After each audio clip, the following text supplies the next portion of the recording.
Diretor. Quem vai ler a Bíblia? Vai querer ler? Então. Não vai ler, não? Eu vou pedir referência para vocês lerem a Bíblia, porque esse estudo vai ter. Então troca então aí. Então vamos lá. A paz para a célula aqui dos irmãos, a paz de quem vai estar me assistindo e a paz de quem vai me assistir pelo YouTube ou pelo Facebook. Eu me chamo Tiago, essa aqui é a nossa célula e a gente vai dar continuidade ao estudo da história da igreja. Esse estudo ele abrange desde a época de Jesus até os dias atuais, certo? Hoje é a lição 46. Você pode hoje escutar essa lição conosco, mas todas as lições estão de graça no site verdadesdoespírito.com. Se você estiver vendo pelo YouTube, eu vou deixar o link na descrição e lá tem todos os estudos, certo? Então hoje vamos falar sobre a lição 46. Nós estamos na época de John Wesley. Amém? O nome da lição é... Cuidado para não derrubar a câmera aí. O nome da lição é o novo modelo de ensino da igreja. Então, quando teve o protestático, as pessoas tiveram a oportunidade de poder estudar a Bíblia por si mesmas. Só que não tinha um modelo aplicado ainda. Hoje a gente vai entender uma das coisas que mais tem na igreja hoje é a escola bíblica dominical. Como surgiu a escola bíblica dominical? Não sei se aqui alguém sabe. Se não sabe, vai aprender hoje. Amém? Amém. E como começou o modelo de formação. Porque antigamente, por exemplo, eu quando dou aula no meu blog, eu tenho um modelo para neófito, a pessoa que precisa de Jesus, certo? A igreja primitiva tinha um modo de ensinar, eles tinham um livro chamado de Taquê, que era tipo manual. Hoje a gente não vê muito isso na igreja hoje. Que tipo assim, a pessoa aceita Jesus e recebe um livro básico para ela poder estudar e dar os primeiros passos. Eu não vejo isso hoje na igreja. Amém? Então o que eu estou falando aqui? A gente vai falar um pouco hoje sobre um novo modelo de ensino que a igreja teve. Esse modelo de ensino é usado até hoje. Amém? E um exemplo disso é a escola bíblica dominical. Por mais que eu não concorde com muita coisa que ensina na escola bíblica dominical, o estudo aqui a gente vai falar a história dela, como ela começou. Agora, se hoje a escola dominical ensina ou não ensina, isso não é da escola dominical em si, mas da pessoa que está conduzindo aquela aula. Amém? Então, vou pedir o Michael para deixar a Bíblia aberta em 2 Pedro 3,18. Meu pai, Apocalipse 19,13. Juliana, 1 João 5,7. Amém? E quem que estiver em casa, puder anotar as referências, mas vai estar tudo no estudo. Amém? Então, repare uma coisa, na pregação do meu irmão, ele falou sobre Pedro. Pedro foi uma coisa muito interessante. Pode ler, 2 Pedro 3,18. Antes crescerem na graça e conhecimento de nosso Senhor e Salvador Jesus Cristo. A Ele seja dada a glória, assim agora como no dia da eternidade. Amém. Então, o mandamento é esse. Crescer na graça e no conhecimento. E vou te falar, são duas coisas totalmente diferentes. O que é graça? Graça é o favor imerecido que Jesus Cristo fez na cruz por nós. Nos devolveu a comunhão com Ele. Mas a graça nesse sentido aqui é comunhão, experiências com Deus, unção. Então, a gente precisa crescer na graça. Amém? E o que é o conhecimento? O conhecimento é o que você aprende pelos livros. Mas nesse caso específico, principalmente Bíblia. Então, você não pode crescer um e não crescer no outro. O que a gente vê hoje? Pessoas que crescem no um e não crescem no outro. Ou crescem no outro e não crescem no um. Por exemplo, uma pessoa que só quer crescer na graça, só quer ir para o monte, só quer jejuar, só quer... Não é errado não, mas também não quer ler Bíblia. Aí tudo é demônio, tudo é diabo. Ah, estou doente, é o diabo. Por quê?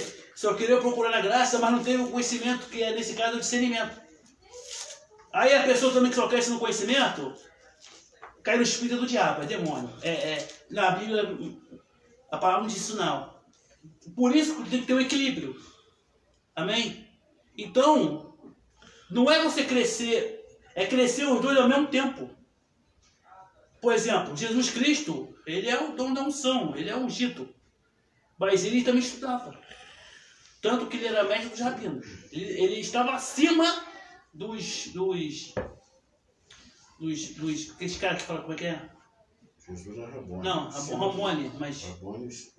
Rabino, né? Rabinos. Ele estava acima dos rabinos. Porque ele estudou. E ele não precisava estudar, porque ele sabe tudo. Mas ele estudou. Amém? Então, o próprio exemplo de John Wesley. Foi com a vida de John Wesley que começou o avivamento na Europa. E qual era o método dele? Ensino. Depois que ele teve uma experiência com Deus, a gente vai falar semana na frente mais em detalhes, que a vida dele mudou, mas ele continuou praticando o ensino. A unção vem, certo? Mas a gente também precisa ter conhecimento. Amém? Então, a gente precisa crescer na graça e crescer no conhecimento. Eu não posso crescer só em um, eu tenho que crescer nos dois. Meu irmão, você ora, jejua, ora. Amém. Mas já procurou estudar a Bíblia? Já procurou estudar, fazer um estudo, um esboço? Ou o contrário? O conhecimento ensina como é que buscar, né? Se o cara não saber nenhum conhecimento, ele está pulando uma parte. Primeiro tem que saber. Vamos lá então. Igual aquele que a gente foi. Era só reteté e tal. Ninguém queria saber de palavra ali. De palavra não, de Bíblia, de estudo, de uma coisa mais sólida. Ninguém queria saber. É igual um monte de quem tem hoje. Aí você vai na igreja, só pula, rodopeia, dá Hadouken, mas você volta para casa e não aprende nada. Amém? Então, a gente precisa crescer no conhecimento pessoal de Deus e no conhecimento de Bíblia, que também pode ter outros livros também. E uma coisa que eu também vou deixar bem claro aqui: a Bíblia não é a palavra de Deus. Deus, é Jesus. Apocalipse 19, 13. E estava vestido de uma veste salpicada de sangue, e o nome pelo qual se chama é a palavra de Deus. Isso que meu pai leu é a Batalha do Armagedon. Esse homem aí é Jesus Cristo. Se você ler o texto de Apocalipse 19, ele é conhecido como o quê? Palavra de Deus. Não é Bíblia. Juliana, pode ler o texto. Porque três são os que identificam o céu: Pai, a Palavra e o Espírito Santo. E esses três são um. Então, existem três. O Pai, quem é o Pai? É Deus. A palavra, a gente deixa ali. E o Espírito Santo. Então, se três são um, então o Pai é Deus, o Espírito é o Espírito Santo. Então, a palavra só pode ser Jesus. E os três são um. Sim, mas eu só botei esses dois textos. Tem aquele texto que também fala que a palavra de Deus é mais penetrante que espada de dois gumes, não sei o que lá, que fala a divisão da alma. Continua no texto. No final fala, com quem devemos tratar. Ou seja, mostra que aquilo ali é uma pessoa. Não é um livro. Certo? A Bíblia, igual os quakers falam, a Bíblia, a palavra de Deus é Jesus. A Bíblia é só um testemunho dele. É isso que você tem que ver, irmão. A Bíblia é só um testemunho de Jesus. Amém? Abre a Bíblia em Marco. João 14, 26. Juliana, 1 João, já está aberto 1 João? 2, 27. E meu pai, 1 Coríntios 13, 2. 13, versículo 2. Vamos lá então. Agora, a Bíblia não é a palavra de Deus. A palavra de Deus é Jesus. 1 Coríntios 13, versículo 2. Vamos lá. A Bíblia não é a palavra de Deus. A palavra de Deus é Jesus. Mas isso não significa que a gente não deve estudar a Bíblia. É como eu falei aqui. Os quakers falaram que a Bíblia é um testemunho de Jesus. Amém? Então, a gente sabe que a palavra de Deus é Jesus. Mas isso não muda que a gente precisa aprender a Bíblia. Amém? A pessoa bota a palavra acima de Jesus, né? Isso tá Bota. Bota também. Bota a Bíblia acima de Jesus. Eu falo, repito, e não tem medo de errar. Deus, ele pode fazer qualquer coisa, incluindo o que não está na Bíblia. Deus não está... ele vela pela palavra dele. Irmão, Deus é uma pessoa. Ele também pode mudar de opinião. Quer um exemplo? Ele falou... o exemplo que ele mudou de opinião, quando ele fala para Noé, eu vou jogar água e vou matar todo mundo, vou destruir a raça humana. Não, mito, para Noé não, para Moisés. Uhum. Eu vou destruir o povo de Israel, vou queimar tudo, vou fazer tudo. O que Moisés falou? Senhor, não faz isso com eles não. O Senhor tirou eles do Egito para depois matar eles aqui? O que Deus fez? Mudou de opinião. Então ele foi contra a primeira palavra dele, não foi?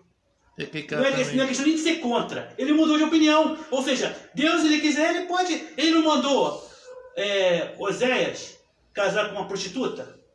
Mas a própria lei diz que não pode ter contato com a meretriz. Deus, ele faz o que ele quiser. Só que as pessoas, elas ficam idolatrando Bíblia. A Bíblia é como se fosse Neustan no tempo de Israel. É uma ferramenta que Deus colocou e as pessoas ficam adorando a Bíblia. Um livro, que é só um livro. Aqui nem aquele cara também que Deus mandou que ele ia morrer. Aí chorou pra caramba. O rei Ezequias. Chorou pra caramba, ele falou, tá bom, vamos morrer não. Fica 15 anos vivo aí de novo. Então, ele mudou a palavra.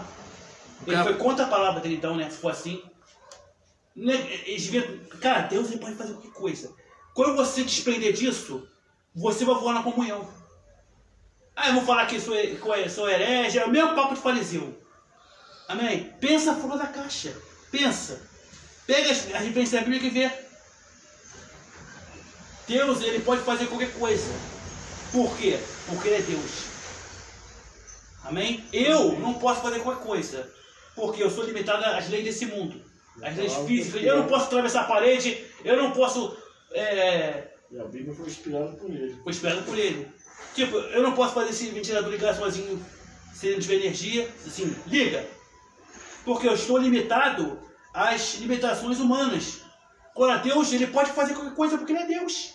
Ele criou tudo. Como é que ele criou tudo e vai ficar à mercê de um livro? Repreendeu o mar e o vento. Entendeu? Então, quando você começar a pensar isso, cara, tua comida vai voar. Amém? Vamos lá então. Então, o conhecimento de Bíblia, ele não traz o conhecimento pessoal de Deus. Você pode estudar a Bíblia, ó. Mas esse conhecimento que você tem na Bíblia, você vai conhecer o Deus personagem, o Deus do livro ali.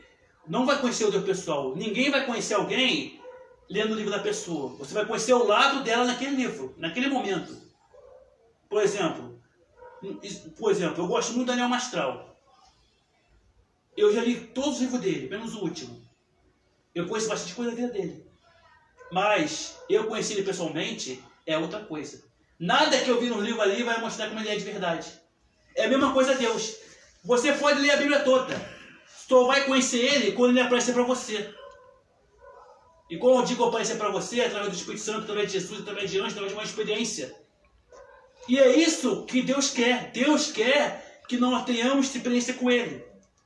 Amém? Como a gente falou na aula passada. Aqui na nossa célula, a gente ensina o seguinte: você precisa ter experiência com o Senhor. Nós ensinamos que você tem que ter experiência com Deus, a desenvolver suas próprias experiências com Deus. Para quê? Para que Deus tenha revelações para você e você até compartilhe conosco. Amém? Então, a gente precisa ter experiência com Deus. Por quê? Porque Jesus na cruz, ele não nos deu apenas salvação. Não deu apenas a cura das doenças. Mas ele também nos deu a aproximação dele. A companhia pessoal dele. No momento que o véu rasgou, nós temos livre acesso a Deus. Uma vez os apóstolos falaram assim para Jesus. Jesus falou para eles primeiro: eu vou embora. Os apóstolos olhavam assim para Jesus e falaram assim: mas e agora? O Senhor vai embora? E agora? Quem vai resolver nossos problemas? Quem vai chorar conosco? Quem vai nos ensinar? E ele falou que outra pessoa seria enviada para nos ensinar. para continuar com o mesmo trabalho de Jesus. E essa pessoa é o Espírito Santo. Aí as pessoas falam, privilegiados são os apóstolos, porque eles viram Jesus pessoalmente. Caraca, vocês têm um Espírito Santo aqui, que pode aparecer para vocês fazer a mesma coisa que Jesus, porque ele também é Jesus. E por que não aparece? Porque nós não buscamos. Nós estamos muito preocupados com o que o vizinho faz, ou que o irmãozinho está com um carro melhor que eu na igreja. Agora meu irmão falou aqui, ele fala aqui, Jesus, ele sendo Deus, ele nunca quis ser igual a Deus. Nós devemos, o Pedro também, quando ele falou na mensagem de segunda-feira, sobre Pedro não estava preocupado com cargo, com unção, ele só queria amar Jesus. E por que as coisas vieram para ele? Por causa do amor dele com Jesus. Meu irmão, o amor de Deus é recíproco. Se você buscar ele do seu coração, ele vai te retribuir. Amém? Então vamos lá. O conhecimento de Bíblia não traz o conhecimento pessoal de Deus. Tiago, e como a gente tem o conhecimento pessoal de Deus? Aguarda aí que eu vou falar. Então vamos lá. O conhecimento de Bíblia não traz o conhecimento pessoal de Deus. Mas o conhecimento pessoal de Deus te dá conhecimento de Bíblia. Ou seja, se eu buscar na Bíblia para aprender sobre Deus, pessoalmente, eu não vou conseguir. Mas se eu aprender Deus pessoalmente, eu vou aprender Bíblia. Então o segredo é, busca primeiro o lado pessoal de Deus, que você vai aprender Bíblia.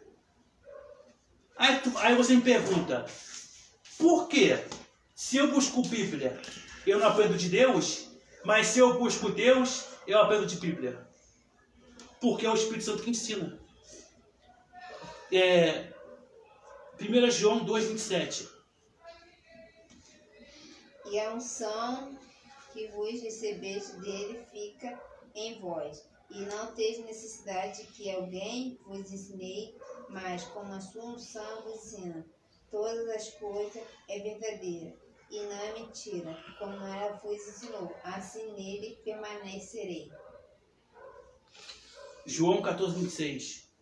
Mas aquele Consolador, o Espírito Santo, que o Pai enviará em seu nome, esse vos ensinará todas as coisas e vos fará lembrar de tudo quanto vos tenho dito. Então quem vai ensinar todas as coisas não é obrigatoriamente o pastor ou o pregador de YouTube que está assistindo. É o próprio Espírito Santo. Tiago, e como é que o Espírito Santo vai me ensinar? Por você buscar ele. Por isso que o nosso objetivo é que você conheça o Espírito Santo. Porque você conhecer o Espírito Santo, ele mesmo vai te ensinar. Aqui diz, leia a Bíblia que você vai aprender tudo que você precisa aprender. Não daqui. Vai vir o Consolador e ele vai te ensinar tudo que você precisa aprender. Então, se você buscar a Deus, você vai ouvir a voz de Deus através do Espírito Santo. E ele vai te ensinar o que você precisa aprender. Amém? Aí você me fala, eu vou responder. Como é que eu consigo o conhecimento pessoal de Deus? Eu quero, Tiago, eu quero o conhecimento pessoal de Deus. E qual é o caminho? Sabe qual é o caminho? Orando. É através da oração que você conhece o lado pessoal de Deus. Como é que você conhece as pessoas? Conversando. Deus é também uma pessoa. Então, no momento que você adquire um hábito de oração, ele vai se aproximar de você. Amém? Amém. É por isso que a Bíblia diz, isso está em 1 Tessalonicenses 5,17. Lá não diz, jejue sem cessar. Leia a Bíblia sem cessar. Vá para a igreja sem cessar.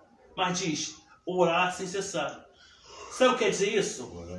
Orar sem cessar? Quer dizer, ore o máximo de tempo possível. A oração é o caminho para te levar ao conhecimento pessoal de Deus. Então, quando você entender isso, meu irmão, como o Joel entendeu, as coisas vão mudar na sua vida.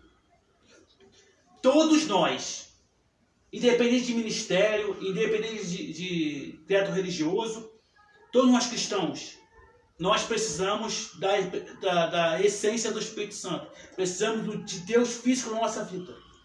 John Wesley, ele era um pregador normal. Mas no momento que o Espírito Santo apareceu fisicamente na vida dele, as coisas mudaram. Porque não é ele, é o Espírito Santo. É ele que faz as coisas. Se você acha que uma pessoa normal vai atrair 20 mil pessoas para assistir a pregação dele, só com a presença do Espírito Santo. Da mesma forma que hoje nós temos 6 comigo, e quem está assistindo aí, quem vai assistir depois. Mas quando a presença chegar, isso vai mudar. Não pela gente, mas por ele. É porque ele que toca no coração das pessoas, que é o Espírito Santo. Agora, uma coisa também importante. É legal buscar a Deus, receber unção, receber experiências. Mas John Wesley, além disso, ele tinha um conhecimento, ele tinha a unção, as experiências, mas ele pregava uma coisa que muitos poucos pregadores hoje eu vejo falar. Amor. Olha o que João entendia. 1 Coríntios 13, 2. 1 Coríntios 13, 12. Não, 13, versículo 2. Então, 13, versículo 2. E ainda que tivesse o dom de profecia, e conhecesse todos os mistérios, e toda a ciência, e ainda que tivesse toda a fé, de maneira tal que transportasse os montes, e não tivesse caridade, que amor, nada seria. Então, o que John entendeu? Cara, ele tem que buscar o conhecimento. Obrigado, Senhor, pelas experiências. Mas, se tudo tiver tudo isso, e não tiver amor, certo? Eu não sou nada. Nós não somos nada. Botei aqui, ó. Buscar o conhecimento, buscar a experiência com o Espírito, mas precisamos ter amor pelo próximo. Da mesma forma que Cristo nos ensinou. Aí você vê hoje, os avivalistas que a gente conhece. É legal a unção, é legal a gente ver as coisas acontecer, mas e o amor ao próximo? John Wesley, além de ensinar, além de ter a unção para curar os enfermos, porque Deus estava para ele alimentava quem tinha fome, porque, como foi na aula passada, aquela época da Inglaterra estava em plena revolução industrial. Então, e com recurso próprio, do dinheiro do próprio bolso, negou hoje que muitas pessoas criam um projeto para depois pedir dinheiro. Aí os caras filmam, os caras levando quem tinha lá, aqui ó, peça dinheiro para sobrar aqui, para alimentar. John Wesley não, ele dava do próprio bolso, ninguém dava oferta para ele. Para quê? Pensando no próximo. Amém? Amém. Da mesma forma que Cristo nos ensinou. Alguém abre a Bíblia aí? Em Mateus 25, 35. Aí eu te pergunto, o que adianta eu ter a presença do Espírito? Ter a unção para fazer assim as pessoas cair?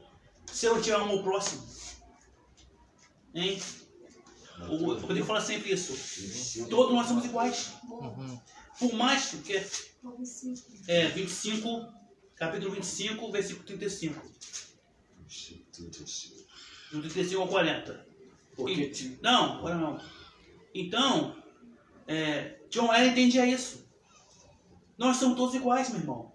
Por mais que você possa ter um ministério grande, por mais que Deus te batizou com o Espírito Santo, ou te deu algum dom extraordinário, ou que você visitou até o terceiro céu, ou visitou o inferno, você vai continuar sendo igual ao seu irmão. Todos nós fazemos parte de um corpo, certo? Nós fazemos parte do mesmo time. Um time de futebol, ele tem um lateral, tem um goleiro, tem um atacante, certo? Tem um treinador. Todos eles têm habilidades diferentes, certo? Mas trabalham com o propósito de vencer o jogo. Nós estamos no corpo de Cristo. Corpo com funções diferentes. Mas nenhuma função é maior que a outra. Por quê? Porque aos olhos de Deus, todos nós somos iguais. Uma coisa que eu sou contra, que eu vejo. Pastor, quando chega a um nível, eles nem recebem as ovelhas. Botam grade, aí o cara entra numa porta especial e sai, Meu irmão, todos nós somos iguais, meu irmão. Jesus, que é o maior pregador de todos os tempos, que é o Filho de Deus, ele não tinha isso. Certo? Todo mundo chegava nele, queria botar a mão nele. E ele não pode vir. Ele queria estar com o povão. Certo? Como o meu irmão se fala, ele não quis ser igual a Deus, mesmo sendo Deus. Tanto que até meu irmão falou sobre alguns milagres, sobre aquele milagre que porque ele botou lama no olho do cego, ele poderia ter curado com a palavra. Mas eu achei isso que é interessante. Porque ele mandou colocar lama no olho? Para não aparecer para as pessoas. Não lá e lava.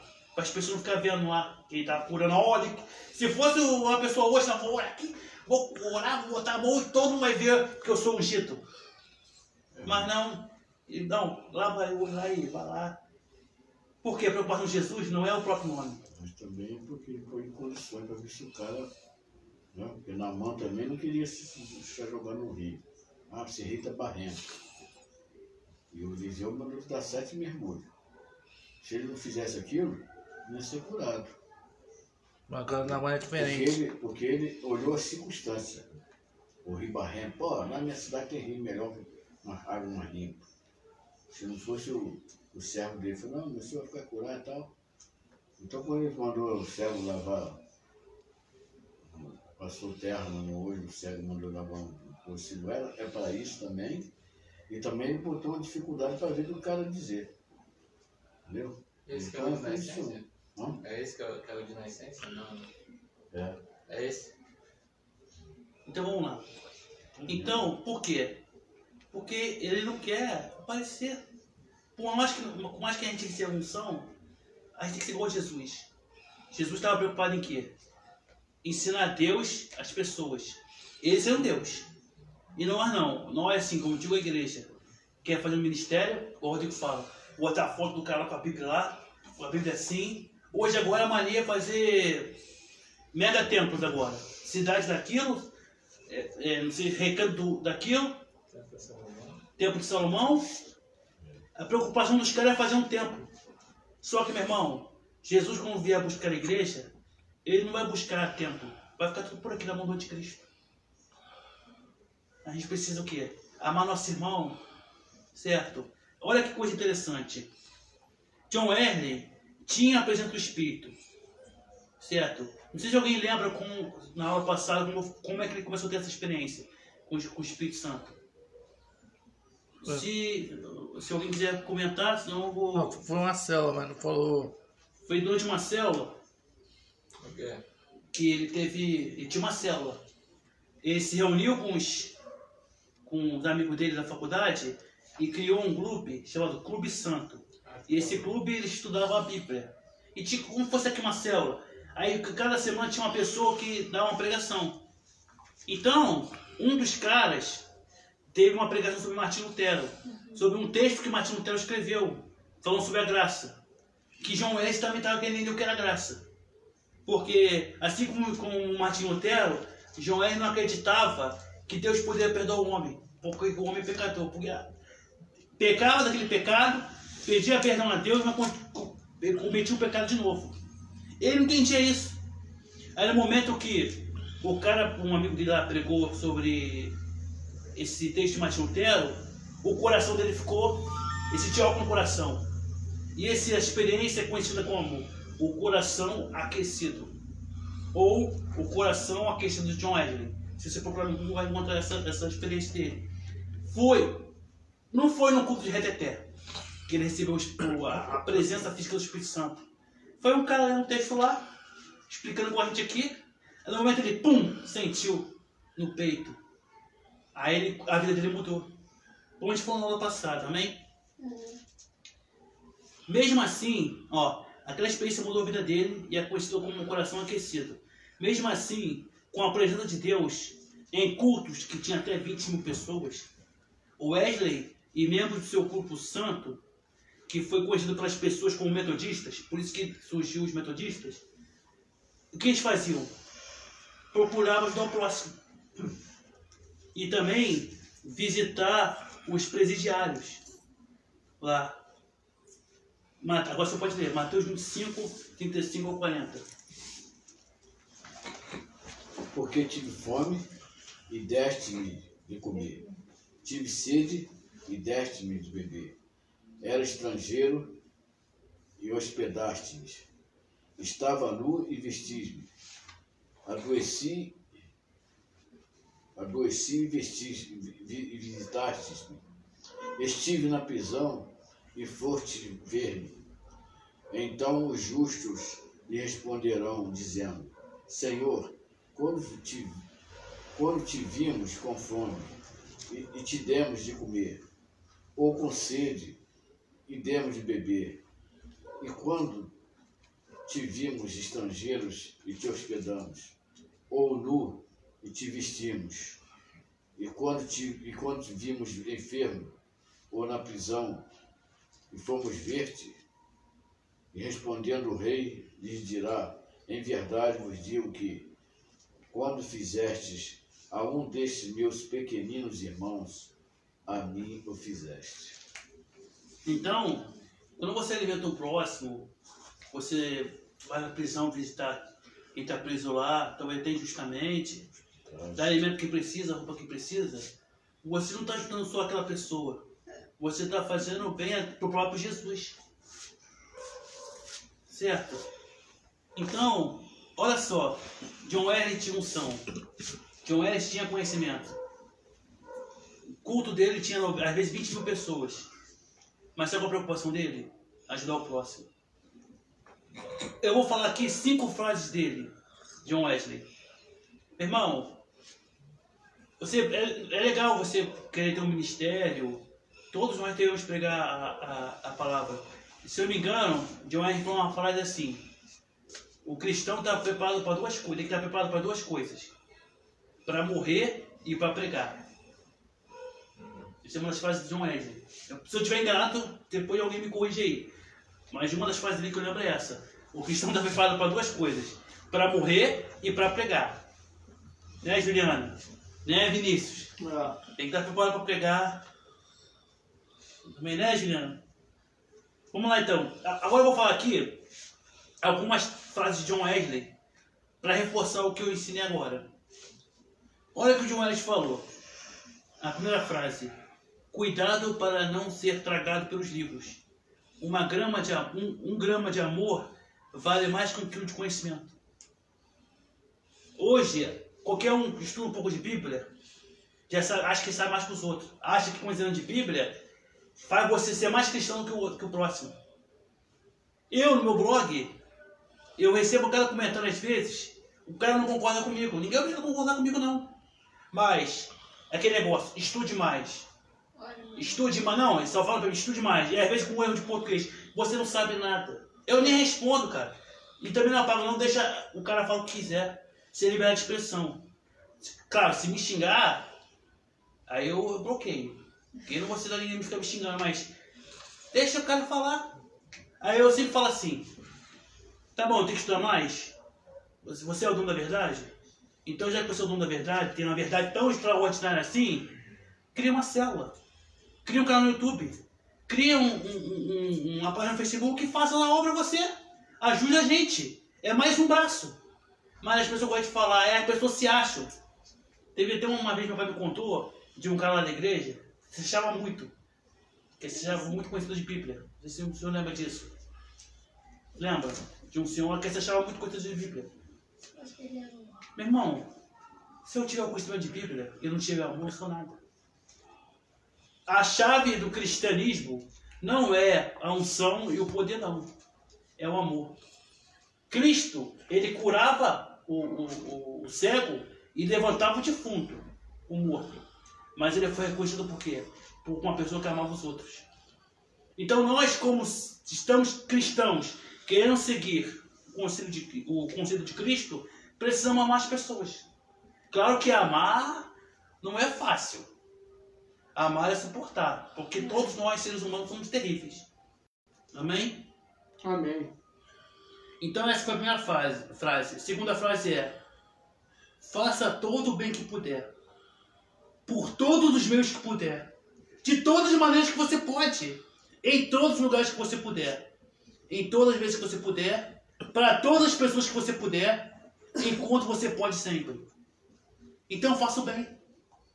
Faço bem. Entendeu? Às vezes tem uma pessoa precisando. Aqui, ó, tem um saco de farinha aqui, dá um. Oxe, faz um jantar para os amigos. Faço bem quem precisa. Amém? E outra frase que ele falou também. Embora não possamos pensar do mesmo modo, porque nós vivemos num mundo que tem pessoas de opiniões diferentes. Não podemos amar de maneira igual. Não podemos ter só um coração, ainda que não temos uma opinião só. Ou seja, se o Vinícius tem uma opinião diferente da minha, ou uma teologia diferente da minha, a gente não pode se amar, não? Amar como irmãos? Amar como cristão? Amar como cristão numa igreja? Hoje em dia o que a gente vê é uma guerra de igreja. É guerra querendo território, querendo dinheiro, querendo ter templos, megatemplos. Por que não se une nas igrejas, seu mesmo Deus? Poucas vezes eu vi eventos aqui onde a gente mora que fizeram eventos de igreja. As igrejas se uniram para falar de Jesus. Nem as igrejas são unidas. Cara, tá bom, você não concorda com o batismo do Espírito Santo. Tá bom, você não concorda. Mas você é católico, talvez. Adora Maria. Beleza. Mas vamos cada um ter o respeito e amar um outro. Amém? Não é porque às vezes você é católico, eu sou evangélico, e a gente vai ficar discutindo, não. Vamos se reunir aqui, vamos orar a Deus, certo? Se você quiser, vamos falar agora que até eu sou comunista. Se eu falar isso aqui, juntar eu quero orar um terço aqui, tá? Não ora um terço aqui, tá? Tá bom, a gente respeita. Dá um nessa célula, cara, claro. A gente fazer assim, respeitar todas as religiões, cara. Entendeu? Não é nem satanista, né? Porque aí é demais, né? Mas a questão é amar. Ainda que você não concorde comigo, vamos amar. Que a sua opinião contrária, até na sua fé, não seja motivo para ter ódio de você ou você ódio de mim, cara. O cristão, ele tem que ser reconhecido pelo amor, pelo caráter. Em primeiro lugar, o amor, né? Não é um mandamento? A lei foi reduzida a 2 mandamentos. Amar a Deus e amar o teu próximo. Aí Paulo cortou um mandamento, ficou um só. Dividiu para um só. Amar o seu próximo. Se você amar seu próximo, você também ama Deus. Porque nós somos o quê? A imagem e semelhança de Deus. Amém? Acabei de falar aqui. Ainda que não temos opiniões diferentes, devemos... Se tu não ama a Deus, cara, não tem como tu amar o seu irmão, não, cara. Não tem como. Sem a Bíblia, tu sabe que tem os mandamentos. Se não tivesse aquele mandamento, tu ia cagar pro teu irmão. Tá passando fome, problema? Não, isso uma vez eu falei isso pro testemunho de Jeová. Eles pregam que não tem inferno, que não tem julgamento. Aí eu falei pra ele, então o que tá pegando isso pra mim então? Se não tem punição. Então faz o que quiser da minha vida. Eles não gostaram não. Então. Tipo, se não tem punição, não tem inferno, não tem nada, então pra que tá pegando isso pra mim? Qual é a vontade de servir Jeová? Qual o objetivo da pregação? Tipo, vai me dar salvação? Hein? Tem experiência? Tem um contato? Não. Eu vou pro céu? Não. Não. Eu vou pro inferno se eu não adorar Jeová? Não. Então por que eu tenho que adorar Jeová? Se é o Deus que não aparece, a doutrina dele não aparece, certo? Não tem punição, não tem vantagem nenhuma. Eu falei, então vou fazer as coisas ruim então, já que não vou ser punido. Aí eles não gostaram e meteram o pé pra casa. Só tem desvantagem. Se o próprio mundo, a vida, aqui, quando você faz alguma coisa de errado, tem punição. O homem, se matar, vai pagar a consequência. Se amar alguém, alguém de espiritual não vai ter. Só vai seguir Jesus quem seguir o estatuto dele, o caminho dele. Que a Bíblia ensina. Ele orientou aqueles 44 anos. Não, a questão não é nem seguir o estatuto, é a graça. Então, o ladrão da cruz não seguiu o estatuto nenhum e foi salvo. Agora, a gente vai falar isso lá na frente sobre algumas igrejas também que vieram da igreja evangélica. A gente vai falar também sobre a história do testemunho de Jeová, isso lá na frente. Eu sei que o Charles Taze Russell, o criador da igreja do testemunho de Jeová, ele era pastor evangélico. É aquele negócio. Não concordei, então eu vou criar minha própria religião aqui. Amém? Então vamos lá. A gente já entendeu que precisamos ter amor. Agora, eu vou falar uma coisa que é uma das criações de John Wesley, que é usada no mundo todo hoje. Não chega a ser uma criação dele, mas é algo que existe hoje. Por exemplo, hoje você que tem seu filho, como meu pai tem o meu irmão, o teu filho com certeza tem que ir para a escola uma hora, certo? O conceito de escola não foi criado por John Wesley, mas o conceito de escola moderna foi. Essa escola que a gente tem aqui hoje, cadeira, sentar lá e ter um professor ensinando aquelas matérias, esse conceito da escola moderna foi criado por John Wesley. Por que ele não criou a escola? Porque já tinha as universidades e também o Império Romano tinha escola, a Grécia tinha também um tipo de escola, onde o pessoal se reunia para conversar, para ensinar. Mas o conceito hoje, de professor na carteira lá, ensinando, veio com John Wesley. Tudo bem? John Wesley criou a escola moderna que conhecemos. A escola moderna. Ele não criou o conceito de escola. Com Martim Lutero, as pessoas poderiam estudar por si mesmo da Bíblia. Martim Lutero abriu o caminho. Antigamente, o monopólio do cristianismo estava com a Igreja Católica. Se eu quisesse aprender a Bíblia, eu tinha que ser um monge católico. Não tinha uma Bíblia disponível na minha língua. Era só em latim. A Igreja Católica, através da Contra-Reforma, criou o catecismo para ensinar seus neófitos. Depois que Martim Lutero saiu, aí que aconteceu anos e anos depois, que eles tentaram fazer uma Contra-Reforma, que foram uma série de medidas para poder tentar não perder o rebanho católico. Amém? Porque as pessoas estavam indo para a Igreja de Lutero, para a Igreja de João Calvino e para os anabatistas. Amém? Mesmo assim, John Wesley deu um passo muito maior. Em 1748, ele fundou uma das primeiras, se não for a primeira, eu creio que foi a primeira, escola para crianças. Eu não sei ler aqui em inglês não, é Kingswood School. King's Short School, sei lá como escrever isso. E vou te falar, essa escola existe até hoje, na Inglaterra. Escola boladona, eu vi lá. Na história, havia escolas para crianças. O Império Romano já fazia isso, os gregos também. Mas eu creio que a educação que conhecemos hoje derivou-se do modelo que veio com a escola que John Wesley fundou. Naquela época, não tinha escola para criança. Tanto que o John Wesley, quem ensinou foi a mãe dele. Lembra que eu falei na aula passada? Só a universidade que depois de adolescente, o cara ia lá. Geralmente tinha educação básica em casa e depois estudava na faculdade. Mas ter uma escola para ensinar as crianças, todo dia lá de uniforme, essas coisas, foi esse camada aqui. Aí você vê quantas contribuições o cristianismo trouxe para o mundo. E as pessoas falam mal da igreja, as pessoas falam mal dos cristãos. Mas sabe, meu irmão, você gosta de falar mal dos cristãos? Eu vou te contar um segredinho aqui. Você só está aqui hoje, vivendo na sua casinha, certo? Comendo do mundo melhor, ou comendo, vivendo, porque nós estamos aqui. No dia que o Espírito Santo for embora e levar a igreja, vocês vão ter muita saudade dessa igreja que vocês criticavam. Amém? É igual a história de Ló. Ló era filho de Abraão. Todo mundo estava muito bem lá em Sodoma e Gomorra. Mas a destruição chegaria. E só veio a destruição depois que Ló saiu. Hoje nós vivemos Sodoma e Gomorra hoje. Quando o Ló de hoje, que a igreja saía, vai vir a destruição. Mas sempre há o arrependimento. Amém? Vamos lá então. Outra coisa bem clara aqui. A escola de King's Short School, ela não criou a escola bíblica dominical. Muitas pessoas atribuem a criação da EBD por John Wesley. Não foi ele que criou. Amém?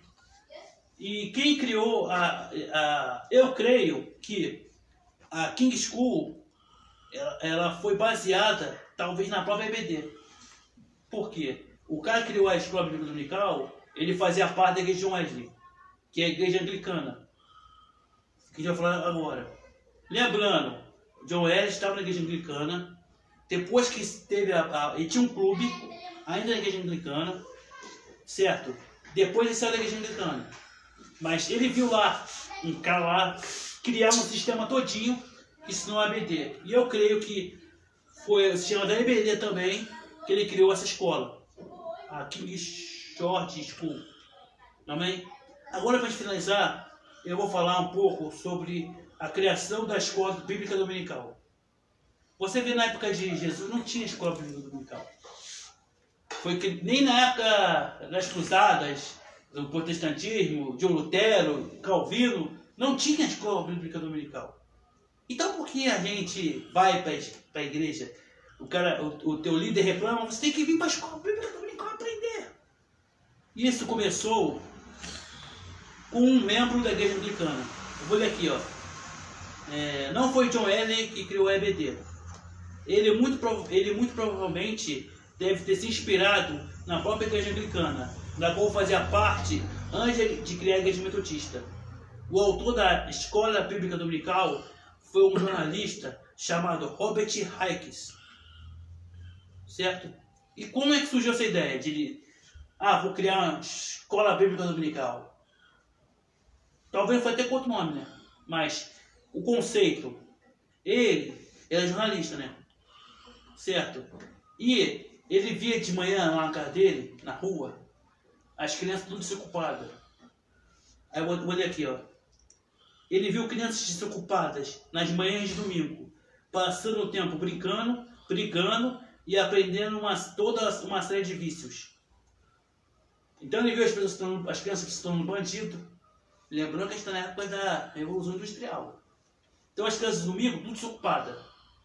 Certo? Aí o cara pensou, vou pegar essas crianças aí, já que elas estão desocupadas, fazer uma escolinha aqui e ensinar para eles. Foi assim que surgiu, não foi... Ele ensinava o quê? Claro que ensinava a Bíblia, mas ele ensinava conceitos como matemática, língua inglesa, história... Não, português não pode, ele é inglês. Então, para tirar as crianças do mundo do crime, ele então criou essas escolas bíblicas. Na época, os estudos realizados duravam de 10 da manhã até 2 da tarde. E não ficavam apenas na Bíblia, mas ensinamentos fundamentais, como matemática, inglês e história. Então, ele, para tirar as crianças da vagabundagem, o cara falou, vem cá, fazer uma mesinha lá e começaram a ensinar. Aí que ele fez? Para aumentar o projeto, ele começou a divulgar no jornal lá, porque esse cara, ele era jornalista. Então, meu irmão, se o cara é jornalista, o cara tinha muito acesso lá para poder publicar o projeto dele no jornal, amém? Que era a mídia da época, não tinha rádio naquela época ainda. Por ser jornalista, Robert Hikes divulgou seu projeto de alfabetização em seu jornal, em 1783. Lutero criou a escola em 1700... Quase um ano depois... Opa, calma aí. Tem uma coisa que eu me enganei aqui, me convoquei.